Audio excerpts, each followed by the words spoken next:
नमस्कार, वक्त हो चला है खबर को समझने का। आपके साथ मैं हूं शिप्रा झा। जिस ब्रिटेन ने भारत को 200 वर्षों तक गुलाम बनाकर रखा, अब उसी ब्रिटेन के शीर्ष पद पर अब एक भारतीय हिंदू नेतृत्व करेगा। भारतवंशी ऋषि सुनक ने ब्रिटेन का प्रधानमंत्री बनकर इतिहास रच दिया है। वे भारतीय मूल के पहले ऐसे व्यक्ति हैं जो ब्रिटेन के पीएम पद तक पहुंचे हैं। यही नहीं, ऋषि सुनक ईसाई बाहुल्य ब्रिटेन के पहले हिंदू पीएम हैं। ऋषि सुनक कहा करते हैं कि उनके हिंदू होने पर उन्हें गर्व है। उनकी इन्हीं बातों को लेकर ब्रिटेन समेत दुनिया भर के हिंदू अब उनकी तरफ एक उम्मीद से देख रहे हैं, क्योंकि ब्रिटेन जैसे देश में एक हिंदू का प्रधानमंत्री बनना बेहद बड़ी बात है। तस्वीरों में आप देख सकते हैं कि ऋषि सुनक के हाथ में कलावा बंधा हुआ है, जिससे जाहिर होता है कि ऋषि की हिंदू धर्म के प्रति गहरी आस्था है। बताया जाता है कि उनकी मेज पर भगवान गणेश की प्रतिमा भी रहती है। उन्हें कई हिंदू त्योहारों को भी सेलिब्रेट करते हुए देखा गया है।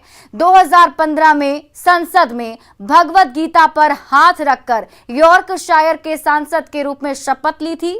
ऐसा करने वाले वो ब्रिटेन के पहले सांसद थे। वहीं पिछले दिनों अपने प्रचार अभियान के दौरान गौ पूजा करने को लेकर भी वो काफी ज्यादा सुर्खियों में थे। इस दौरान उनकी पत्नी अक्षता भी उनके साथ थी। इसके अलावा राम पटका पहनने को लेकर भी खूब चर्चा में रहे थे ऋषि सुनक।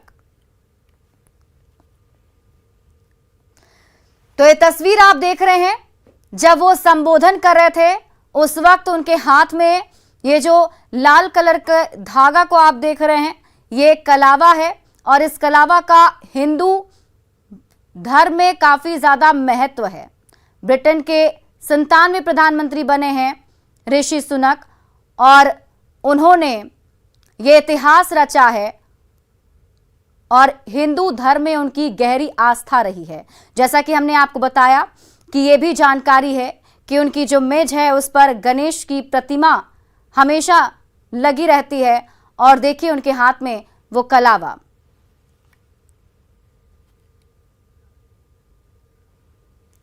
और अब आप समझिए कि ऋषि सुनक के हाथ में जो कलावा बंधा है उसका महत्व आखिर क्या है। हिंदू धर्म में कलावा का बहुत महत्व होता है। किसी भी शुभ काम को करने के लिए पहले हाथ की कलाई पर कलावा बांधने की परंपरा है। कलावा हाथ पर ही नहीं, किसी नई वस्तु को भी अगर आप घर लाते हैं तो उस पर भी कलावा बांधा जाता है। कलावा को आमतौर पर मौली भी कहा जाता है और कलावा बांधने की परंपरा बहुत ही पुरानी है। कलावा को सिर्फ धागा नहीं, रक्षा सूत्र माना जाता है, जिसे कलाई पर बांधने से जीवन में तमाम तरह की परेशानियां दूर हो जाती हैं। कलावा 3 धागों से मिलकर बना होता है और आमतौर पर यह सूत का बना हुआ होता है। इसमें लाल, पीले और हरे या फिर सफेद रंग के धागे होते हैं और ये 3 धागे त्रिशक्ति बताए जाते हैं। ये त्रिशक्ति अब कौन है, तो त्रिशक्तियों में ब्रह्मा, विष्णु और महेश ये त्रिशक्ति प्रतीक माने जाते हैं, जिसमें इस धागा का इस्तेमाल किया जाता है और इसलिए इस कलावा का हिंदू धर्म में काफी ज्यादा महत्व है। बढ़ते हैं आगे। ऋषि सुनक यूनाइटेड किंगडम के सबसे युवा प्रधानमंत्री बन गए हैं। ऋषि सुनक इस पद को संभालने वाले भारतीय या फिर एशियाई मूल के पहले व्यक्ति हैं। ऋषि सुनक कौन हैं, कैसे इतने बड़े पद पर पहुंचे, ये सब कुछ आप जानिए इस रिपोर्ट में।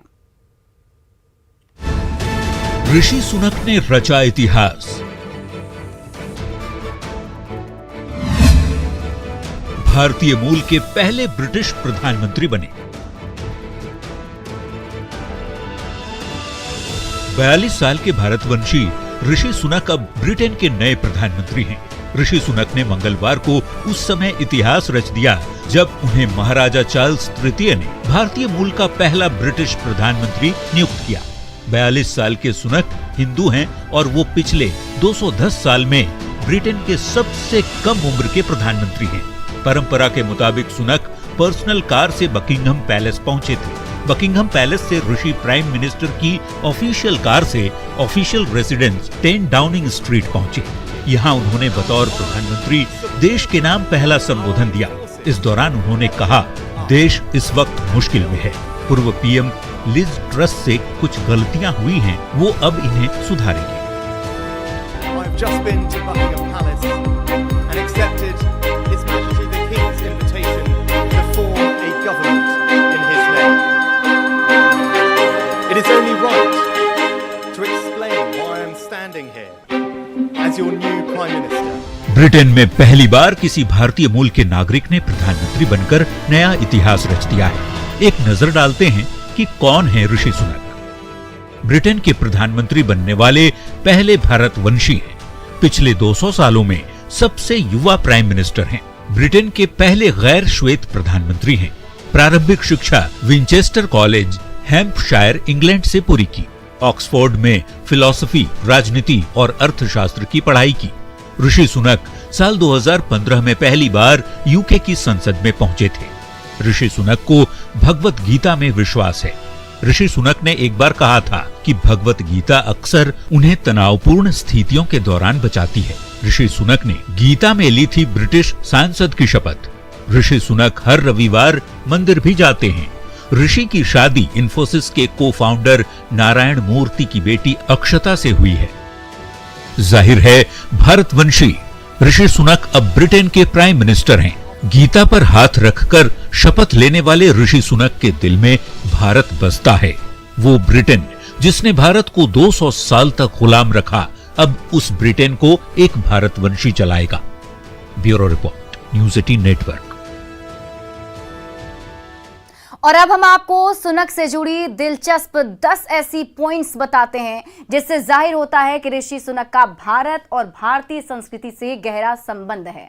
ब्रिटेन के प्रधानमंत्री बनने वाले पहले भारतवंशी हैं ऋषि सुनक। पिछले 200 सालों में सबसे युवा प्रधानमंत्री हैं।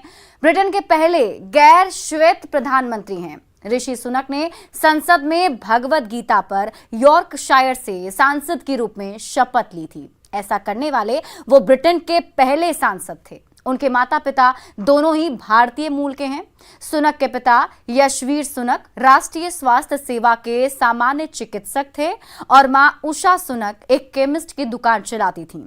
ऋषि सुनक ने इन्फोसिस प्रमुख नारायण मूर्ति की बेटी अक्षता मूर्ति से शादी की है। उनकी 2 बेटियां हैं जिनका नाम कृष्णा और अनुष्का है। प्रारंभिक शिक्षा की अगर बात करें तो उनकी प्रारंभिक शिक्षा विंचेस्टर कॉलेज, हैम्पशायर, इंग्लैंड से पूरी हुई। ऑक्सफोर्ड में फिलॉसफी, राजनीति और अर्थशास्त्र की उन्होंने पढ़ाई की। ऋषि सुनक साल 2015 में पहली बार यूके की संसद में पहुंचे थे। बोरिस जॉनसन के नेतृत्व में राजकोष के चांसलर के रूप में ऋषि सुनक ने डाउनिंग स्ट्रीट पर अपने आवास पर दिवाली के दिए भी जलाए थे। ऋषि सुनक अपनी पत्नी और 2 बच्चों के साथ अक्सर अपने ससुराल वालों से मिलने के लिए बेंगलुरु भी जाते रहते हैं। ऋषि ने एक बयान साझा किया था जिसमें उन्होंने कहा था कि भगवत गीता अक्सर उन्हें तनावपूर्ण स्थितियों से बचाती है और उन्हें कर्तव्यपरायण होने की याद दिलाती है। ऋषि सुनक की कुल संपत्ति की बात की जाए तो 700 मिलियन पाउंड से अधिक है और फिट रहने के लिए ऋषि सुनक क्रिकेट खेलना पसंद करते हैं। बढ़ते हैं आगे। राजधानी पटना की सड़कों पर इन दिनों एक नया पोस्टर देखने को मिला है। ये पोस्टर जेडीयू के अति पिछड़ा प्रकोष्ठ की ओर से लगाया गया है। हर बार की तरह पोस्टर के जरिए बीजेपी को निशाने पर लिया गया है, लेकिन इस बार बीजेपी के साथ साथ आरएसएस भी निशाने पर है और नए पोस्टर में खबर सियासी वार पलटवार नहीं बल्कि वो मंशा है जिसे नीतीश कुमार हमेशा खारिज करते रहे हैं। ये रिपोर्ट देखिए।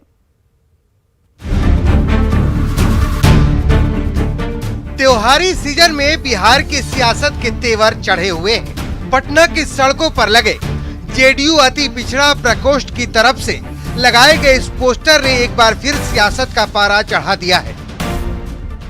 इस पोस्टर के जरिए बीजेपी और आरएसएस पर तंज कसा गया है। इस पोस्टर में बीजेपी प्लस आरएसएस का फुल फॉर्म खुद से गढ़ा गया है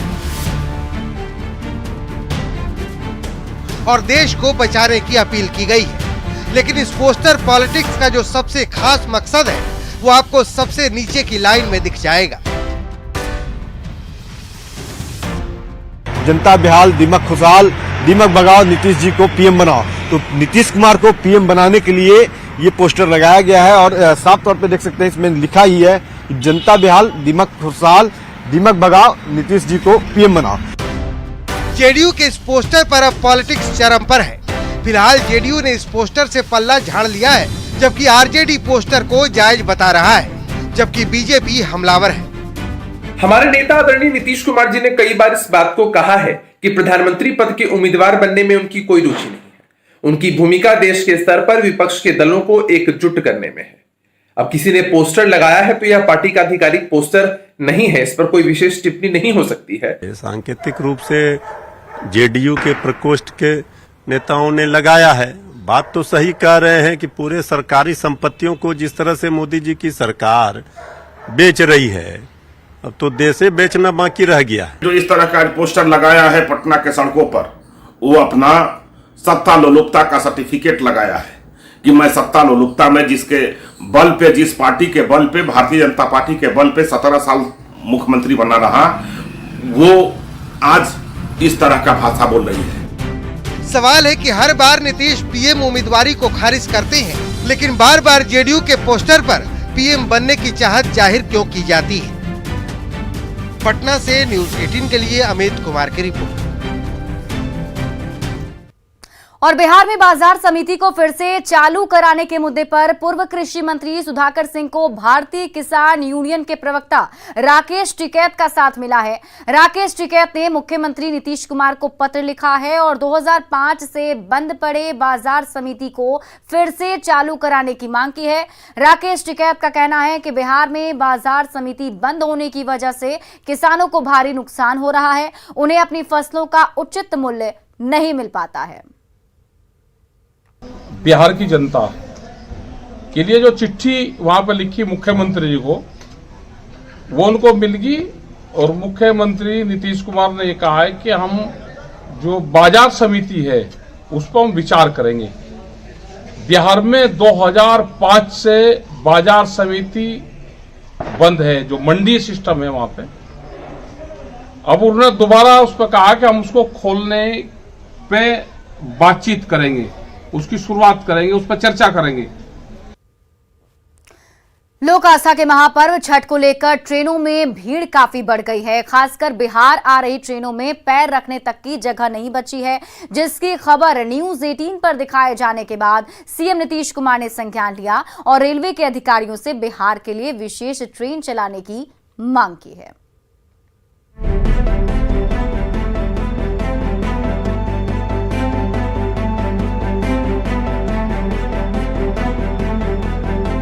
छठ के मौके पर बिहार आ रहे यात्रीगण कृपया ध्यान दें। न्यूज़ 18 की खबर का बड़ा असर हुआ है। ट्रेन में भारी भीड़ को देखते हुए बिहार के सीएम नीतीश कुमार ने बिहार के लिए छठ पूजा स्पेशल ट्रेन चलाने की मांग की है। नीतीश कुमार के निर्देश पर मुख्य सचिव आमिर सुबहानी ने रेलवे के अधिकारियों से फोन पर बात कर ट्रेन से बिहार आ रहे लोगों की परेशानी दूर करने के लिए विशेष ट्रेन चलाने की मांग की है।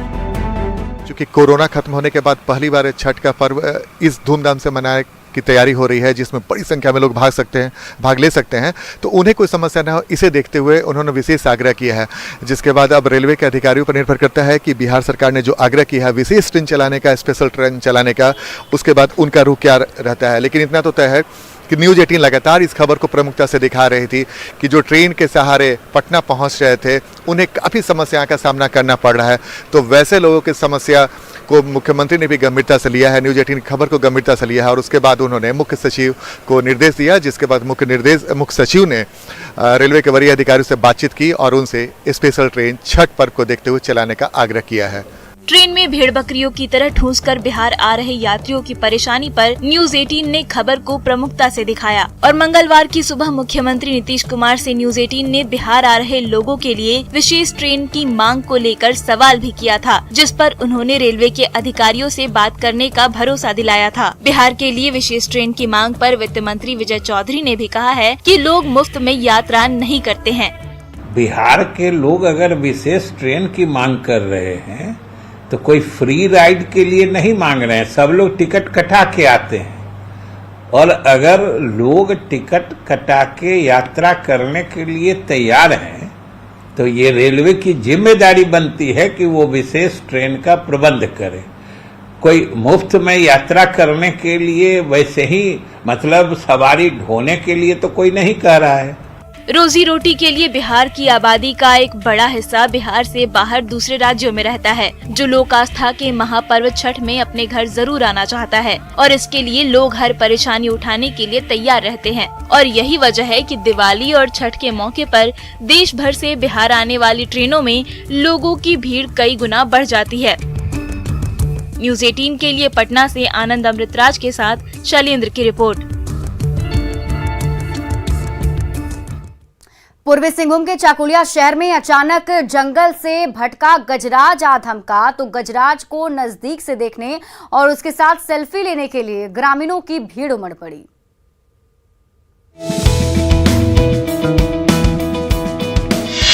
जब सड़क पर आए गजराज महाराज बड़े मजे से चाकुलिया बाजार की सैर करते रहे, दुकान दुकान घूमे, गली मोहल्ले की खाक छानी। गजराज महाराज का मूड आज कुछ ठीक था, इसलिए ग्रामीणों के साथ मौज मस्ती भी कर ली। सेल्फी के दीवाने गजराज के साथ सेल्फी लेने लगे तो गजराज भी इत्मीनान से पोज देते नजर आए। चाकुलिया की सड़क पर बीच बीच में सेल्फी विद गजराज का दौर भी चलता रहा और सैर सपाटे पर निकले गजराज भी मजे से चाकुलिया की हवा खाते रहे। चाकुलिया मार्केट की सैर पूरी करके गजराज अपने झुंड से मिलने के लिए आगे निकल गए तो चाकुलिया के ग्रामीणों ने राहत की सांस ली। वन विभाग ने ग्रामीणों से गजराज से दूर रहने की अपील की है। प्रभंजन कुमार, न्यूज़ 18, जमशेदपुर। देश भर के कई हिस्सों के साथ पटना में भी आज सूर्य ग्रहण देखा गया। हम आपको ग्रहण की तस्वीर दिखा रहे हैं। ये तस्वीर पटना के जेपी सेतु से ली गई है, जिसमें आप देख सकते हैं सूर्य ग्रहण काल में यहाँ पर हैं और उस वक्त देखिए बिल्कुल दुर्लभ ये तस्वीर बिहार में सूर्य ग्रहण का ये नज़ारा देखने को मिला। इस साल का आखिरी सूर्य ग्रहण और जब सूर्य ग्रहण लगा हुआ था उस वक्त अंधेरा छाया हुआ था। और अब आप समझिए कि क्यों लगता है ये सूर्य ग्रहण। ग्रहण का लगना एक खगोलीय घटना है और जब पृथ्वी और सूर्य के बीच से चंद्रमा गुजरता है तब पृथ्वी से देखने पर सूर्य पर ग्रहण दिखता है, यानी सूर्य का जो बिंब है, जो प्रकाश है, वो ढका हुआ दिखता है। ये घटना सूर्य ग्रहण कहलाता है। सूर्य ग्रहण पूर्ण या आंशिक दिखता है। सूर्य ग्रहण केवल अमावस्या को ही लगता है और ये इस साल का आखिरी सूर्य ग्रहण था, जिसकी तस्वीरें लोगों ने अपने कैमरे में भी कैद की। बढ़ते हैं आगे। मुंगेर के ऐतिहासिक पोलो मैदान में दीपावली के दूसरे दिन दीपोत्सव का आयोजन किया गया। पोलो मैदान में प्रतियोगी परीक्षाओं की तैयारी करने वाले युवक, खिलाड़ी और दूसरे लोग दीपोत्सव मनाते हैं। आज भी एथलेटिक्स संघ की ओर से आयोजित इस दीपोत्सव में 15,001 दीप जलाकर दीपोत्सव मनाया गया। साथ ही गुब्बारे और रंगोली से मैदान को सजाया गया, जिसे देखने के लिए सैकड़ों की भीड़ भी उमड़ पड़ी। और ये तस्वीर आपके टीवी स्क्रीन पर। ये दीपोत्सव पोलो मैदान में विभिन्न कंपटीशन की तैयारी करने वाले, फिजिकल तैयारी करने वाले धावक, एथलीट सभी का एक संयुक्त संघ है, उसके द्वारा ये दीपोत्सव मनाया जाता है। दीपोत्सव की भव्यता को हम दिखाना चाहेंगे कि पोलो मैदान के हर कोने में दीप जलाए गए। जो संघ ने बताया है कि पूरे पोलो मैदान को 15,000 दीपों से सजाया गया है। इसका मुख्य मकसद यह है कि यहाँ पे जो धावक है, जो एथलेटिक है, यहाँ पे आके विभिन्न कंपटीशन के लिए अपना पसीना बहाते हैं और उसमें सफलता होते हैं और सफल होने की खुशी में वो यहाँ पे दीपोत्सव मनाते हैं। एक संदेश है जो हमारे परंपराओं को जोगे हुए है। आज ये 40 साल से हमारी ये परंपरा इस पोलो ग्राउंड में सारे युवा खिलाड़ियों के द्वारा ये सारा कार्य। और फिलहाल इस बुलेटिन में अभी के लिए बस इतना ही। आप देखते रहिए न्यूज़ 18 बिहार झारखंड।